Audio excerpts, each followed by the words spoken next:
What's the meaning of Comoran?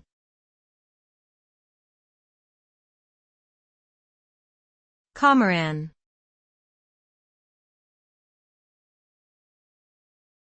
Comoran.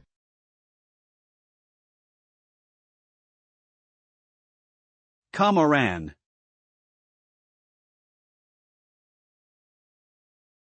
Comoran.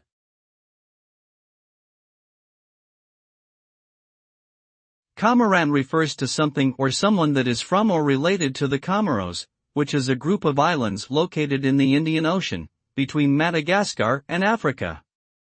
The Comoros are a small nation with a diverse population and a culture that is influenced by African, Arabic, and French traditions. The name Comoros is derived from the Arabic word al-Qamar, which means the moon. The country's flag features 4 stars, each representing one of the main islands of the archipelago: Grande Comore, Mohili, Anjouan, and Mayotte.